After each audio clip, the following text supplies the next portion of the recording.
serai plus au milieu d'eux tant que l'interdit va résister. C'est le peuple d'Israël, le peuple exemple, le peuple que Dieu a choisi. Mais Dieu dit ici, lui-même dans sa propre bouche, je ne serai plus avec vous tant que vous n'enlevez pas l'interdit au milieu de vous. Et Josué s'est couché à terre, il a moi je l'ai prié. Tu lui dis, si tu veux la faute de produire, il faut me sentir là, tu vas pas te prier avec.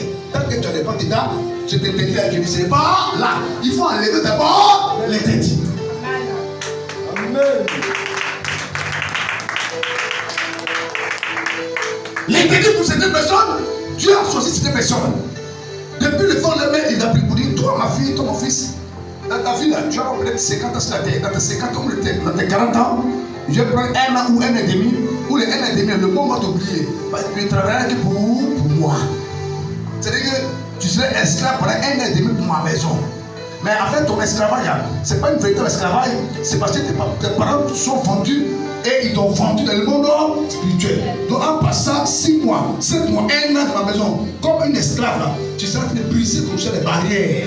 Afin que tout interdit que tes parents ont créé là, toi tu brises ça par ta fidélité dans le sang de Jésus.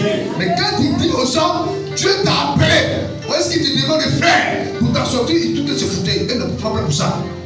Donc, si 50 ans, ils ne sont pas prêts à prendre 1 an et demi pour donner à Dieu pour vivre 40 ans heureux. Donc, il finit par vivre 50 ans malheureux, partir malheureux, mourir malheureux, la honte, la confusion, et même l'âme encore va en faire, une âme encore pauvre et malheureuse. Tout ça parce qu'ils ont touché à l'interdit de Dieu. Leur interdit, Dieu a dit quoi? J'ai besoin de toi pour que tu fasses des choses. Soit esclave pour moi, parce que dans le monde spirituel, toi-même tu as été vendu. Il y en a, c'est à l'esprit des autres qui ont été vendus. Il y en a, c'est à l'esprit de bois forêt qui ont été vendus. Il y en a, c'est à l'esprit de sorcellerie qui ont été vendus. Il y en a, c'est les différentes personnes qui ont été vendues d'une certaine manière d'une autre. C'est que celui d'autres connaissent, d'autres ne savent pas. Mais dès l'instant où Dieu te dit, voilà comment tu t'es vendu, et que tu connais cela, c'est que vendu signifie que tu es esclave. Maintenant tu dis, tu as été en passif de ma présence. 7 mois, 8 mois, 2 mois, soit Nazaria, ou bien un temps de prier à un niveau. Mais quand tu dis ça, c'est que tu veux briser la malédiction au nom de Jésus.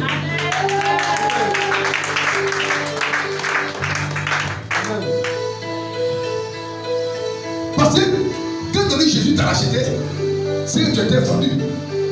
On ne peut payer à nouveau que ce qui était vendu.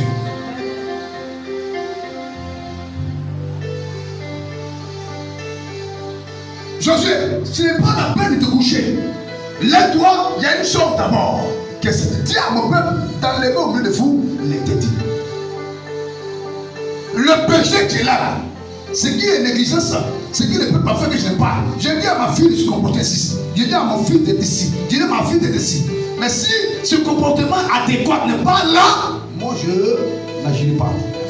C'est mon enfant, je ne vais pas le tuer. Je ne vais pas la tuer. Je ne vais pas la rendre misérable pour qu'on la tue.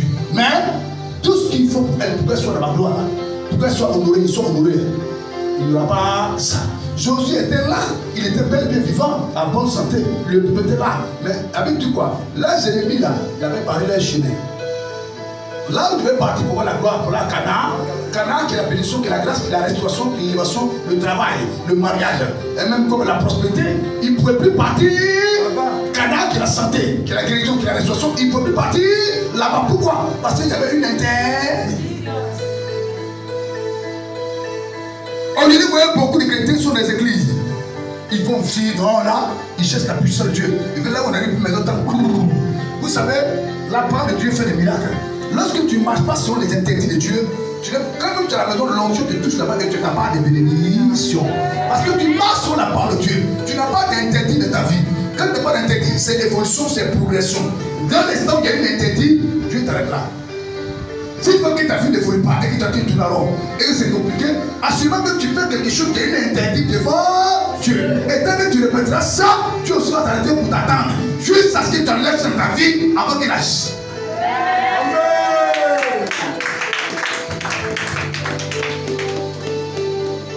Il y a un interdit. Imagine que Dieu t'appelle à la maison, il se révèle à toi. Ma soeur, Dieu te révèle à toi, il te montre que tu vois, toi tu montes dans l'esprit, tu dois te travailler dans l'église de Dieu. Tu te vois comment tu prier le Seigneur. Quand l'évangélisation, tu es dedans, tu es flamme, tu es fait flamme. Tu es chaud. Mais en réalité, quand tu te réveilles, tu ne fais aucune œuvre réellement qui conduit les âmes dans la présence de Dieu. Dieu te regarde. Mais quand tu fais des rêves, tu te vois tes fesses sur les yeux de Dieu. Si tu n'es pas chanté à un niveau, si tu n'es pas prié pour les malades, si tu ne te trouver à l'hôpital, en train d'évangéliser. En tout cas, tu devais quelque chose qui appartient à Dieu, qui te connaît à Dieu. Mais quand tu réveilles, ton comportement est différent du son que tu as fait. Dieu ne te tue pas. Mais tu as remarqué que depuis que tu fais ces rêves que tu ne mets pas en pratique là, toi aussi ta vie n'a pas changé. Parce que dès. Oh my God! Tant que tu vas résister à ce qu'il y a dans ton esprit que tu as mis, ça devient ton interdit sur la terre des hommes. Amen. Tant que tu vas résister à ça, parce que Dieu met ça dans ton esprit, il met ça dans le confort de ton esprit pour que tu te réveilles matin et que tu comprennes que tu as choisi pour les grandes choses. Mais toi, tu te réveilles et tu fais autre chose. Il y a un bon dans tout ce que tu dis, tu ne comprends pas. Il te dit dans ton esprit que tu es ma chante. Il te dit que tu vas servir mon évangéliste. Il te dit que tu dois prier pour les malades. Je te dis que tu dois voyager, intercéder pour les églises. Je te montre à te prier à l'église, où tu es scellé à l'église. Et toi, tu te réveilles. Ce qu'il fait là, c'est contraire de ça. Ok. Tant que tu feras contraire de ça, dis-toi que tu as une machine à l'interdit. Mais vous ne demandez pas de choses. En Côte d'Ivoire, on ne peut pas dire qu'il n'y a pas de bénédiction en Côte d'Ivoire. Même fois, tu comprends Côte d'Ivoire, il y a des pays africains là-bas. C'est-à-dire que la vie, c'est là. On dit, ouais, il y a l'argent. Il y a l'argent, mais ce n'est pas pour tout le monde. La seule personne, le seul être, Amen, qui peut changer les choses, c'est l'éternel Dieu d'Abraham, c'est ça. Qui peut dire qu'il marche dans un chemin qui plaît à Dieu, qui peut dire à certains, c'est des moments même à ceux qui volent l'argent pour prier pour tout le monde. Mais pour ma fille, là, laisse ça tomber sur, c'est moi qui peux la faire. Et toi, il y a les voleurs sur la route, il y a les sorciers, les marabouts, les mystiques. Mais pour toi, ça a passé, personne ne peut toucher à ça. Parce que tu ne marches pas dans l'interdit. Au lieu de mater les gens sont découragés, ils ne viennent pas à l'église. Ce n'est pas la faute de quelqu'un. Au départ, je vais me pleurer quand l'esprit de Dieu m'a dit non, prends ce thème-là. Il ne faut pas te confondre. On arrive à un temps où on va vers la fin des temps. Et à la fin des temps, les gens ne veulent pas abandonner l'interdit. Mais ils veulent voir ma présence dans leur vie parce qu'ils marchent dans l'interdit. Dieu dit que je ne serai pas là-bas. Et s'ils continuent comme ça, ils vont en faire. Parce que quelqu'un qui marche dans l'interdit et qui ne demande pas à Dieu comment faire pour être renouvelé, pour changer, et qui continue toujours. Quand ils voient que ça ne va pas, quoi, c'est les marabouts. Pour Dieu les attend, je vais venir chez eux. Pourquoi? Parce que lui, son comportement est mauvais. Lui, ce qu'il aime, mais il va venir dans ça. C'est là que Dieu dit, il faut venir. Sois mauvais, puis viens. Il va te bénir. Mais quand Dieu dit, sois mauvais, sois rebelle, puis viens te bénir. Encore, on ramène la parole, c'est dit, il vient, il va voler ton âme. Il vient te donner ce que tu fais. Quand Dieu et moi, on va en faire ensemble.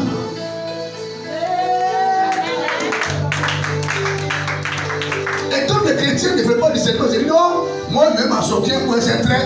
Il finit par perdre le salut. Dis à ton voisin, ne touche pas à l'interdit. Dis à ton voisin, ne touche pas à l'interdit. Il ne faut pas toucher à l'interdit.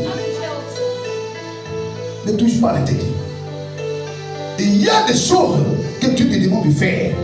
Tu vas te dire non, c'est compliqué. Je n'ai pas de moyens. Dieu dit, va travailler dans mon église. Sois là pendant 6 mois, 5 mois, 4 mois. Toi, reste ici, travaille. Le temps va venir, il vient te visiter. Moi, Dieu m'a fait ça.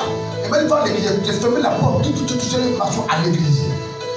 Et Dieu m'a dit, voici où ta famille était. Toi, sois là, je vais te lever comme ça. Toutes ces familles viennent après toi. Pourtant, maintenant, c'était à l'heure partout. Ceux-là, il dit tout cela. Il a voyé, c'est toi qui as prié pour que de différence. Et puis, ma famille qui est zélée, orgueilleuse pour l'argent, comment il a fait pour toi prier? Et ils vont me regarder. Dieu me dit, tu comprendras. Au fur et à mesure des années, tous ces grandes soeurs-là, ces tontons-là, la délivrance, c'est passé sur moi à l'église. Parce que dans leur parcours, ils ont touché à l'interdit. Je parle à quelqu'un ce matin. Je parle à quelqu'un ce matin. Si ta vie chrétienne est propre et claire à Dieu, ne crée rien, quelle soit la foi, ce qui t'appartient va s'accomplir au nom de Jésus. Ça peut tourner comment, mais Dieu ne peut pas t'abandonner parce que ce n'est pas un menteur.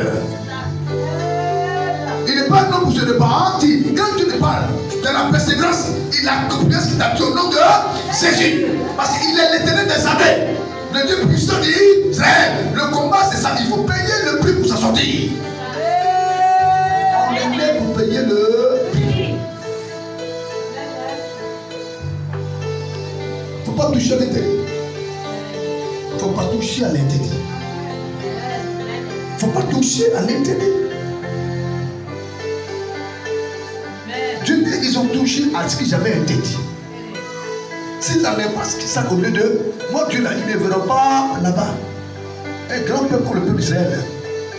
C'est ce qui a fait que dans le désert là, il y a beaucoup qui sont morts. Regardez, vous savez, ils sont sortis plus de 3 millions dans le désert du pays d'Égypte pour aller à Canaan. Vous savez combien ils sont morts dans le désert là? Il y a plus de 2 millions qui sont morts dans le désert là. Mais c'est pas parce que Dieu dit, oh, comme il meurt, comme il n'y a plus personne qui peut mon témoin, donc vraiment, cela, c'est bon. Même si on fait une bonne chose, Dieu les envoie comme à Canaan. Dieu dit, même s'ils continuent, ils vont tous mourir dans le désert là. Tant qu'ils ne sortent pas, ils n'arrivent pas là-bas. La Bible dit, ils sont tous morts dans le désert là. Il y a que 2 sur 3 millions qui sont arrivés à Canaan. Est-ce que c'est ce Dieu là que Dieu t'a amusé lui? Ça va, ce Dieu là que Dieu t'a amusé. Il t'a appelé, il t'a choisi, tu es évangéliste. Il t'a choisi, tu es intercesseur. Il t'a choisi, tu es apôtre. Tu es prophète, tu es pasteur, tu es diacre. Il t'a choisi, tu es centre. Il t'a choisi pour apporter, guérir les malades, pour apporter la délivrance. Mais toi, tu n'as pas le temps. Et pendant que son peuple se meurt, toi, tu n'as qu'à te bénir, tu dois t'asseoir sur l'argent là, ou sur une maison là, pour te moquer encore des gens. Il dit non, tu mens, ça c'est vrai là-bas. Tant que tu ne brises pas ton orgueil pour devenir la personne qu'il veut là, tu vas tourner rond. Je ne vais pas te tuer, pas te mon enfant. Mais toi-même, tu vas te tuer toi-même. Et tu es en train de te tuer. Chaque jour que tu ne fais pas, tu te tues. Tes jours augmentent, tes mois augmentent, tes âges augmentent. Les potes, les mollets, tu tues. Les cheveux blancs vont pousser 1, 2, 3, après 15, 20, 30. Pour démontrer que ton âge augmente. Tes potes deviennent tutus. Amen. Tes mollets deviennent tutus. Parce que tu ne fais pas évoluer. Ne touche pas à l'interdit. Comment toucher à l'interdit? Tu vieillis, tu ne comprends rien. Ton âge est volé, tu ne comprends rien. Il y a quelque chose que Dieu veut que tu fasses. Depuis que tu passes autour, tu tournes là, Dieu aussi te regarde. Mais si tu vois la Côte d'Ivoire, et puis on continue la Côte d'Ivoire, vous n'avez pas été la même pour la France. Vous n'avez pas été la même pour en Amérique ou mes parents.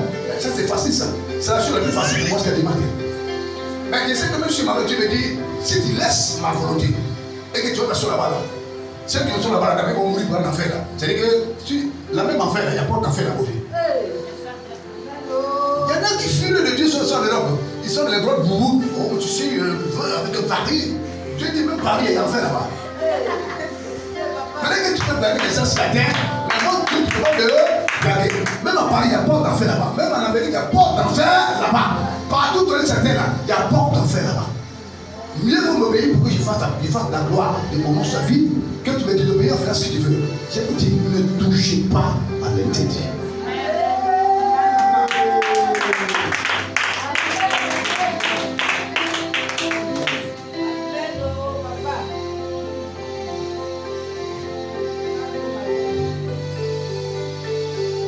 Et tu m'as dit, quand Dieu t'a choisi, ne touche pas à l'interdit. Non. Comment ça? Quand Dieu t'a choisi pour les grandes choses, attends, ça continue. Alors j'ai mis 5. Verset 5.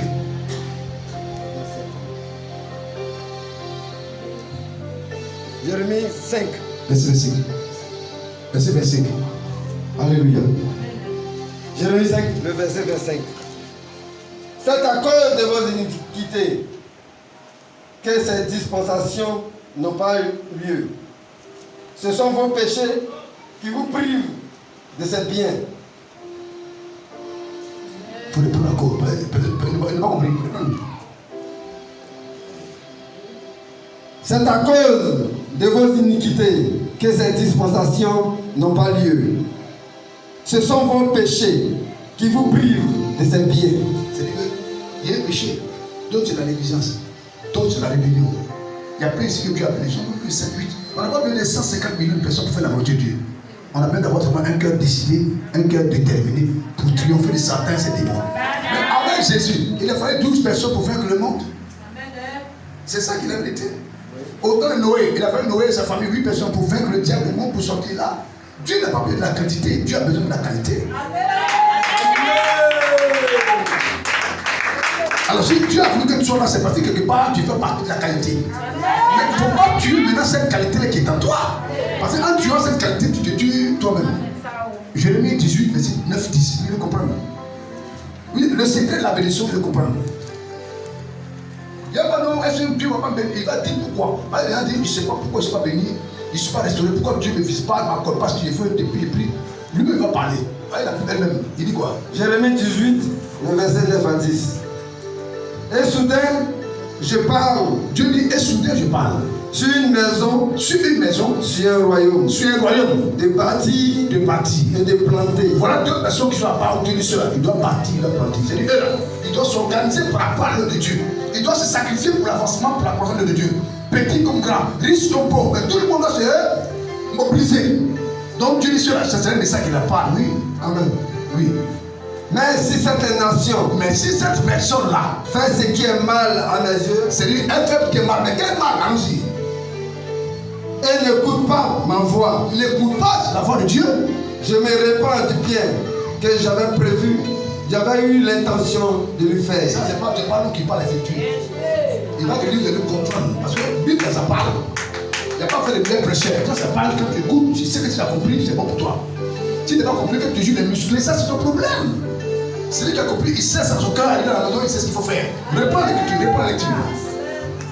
Jérémie 18, le verset 9 à 10. Marche. Et soudain, je parle sur une nation. Et soudain, je parle sur une nation. Sur un royaume. Sur un royaume. De bâtir. Et de planter. Et de planter. Mais si cette nation. Fait ce qui est mal à mes yeux. Fait ce qui est mal à mes yeux. Et n'écoute pas ma voix. Je me répands du bien. Moi, l'Éternel, je me répands du bien. Que j'avais eu l'intention de lui faire. Ah, donc, il y a un bien que Dieu ne répand pour chacun, mais après, tu as fait le bien alors. Hey! Tu as dit quoi? Quand tu as sonné, puis tu vois que tu as eu beaucoup de moyens, l'argent, tu as été béni, tu as été marié. Dieu te montre ça. C'est que le bien qu'il a eu l'intention de faire la scène dans ta tête, il te montre. Mais tu n'as pas que ton âge évolue et ça ne s'accomplit pas. Pourquoi? Parce que tu as touché à l'éternité.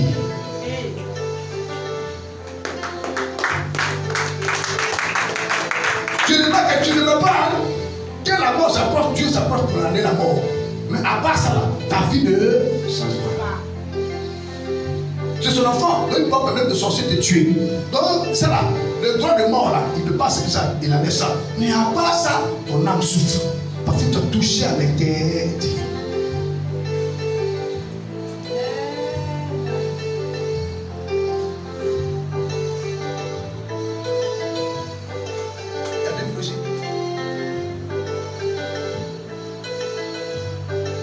C'est nous.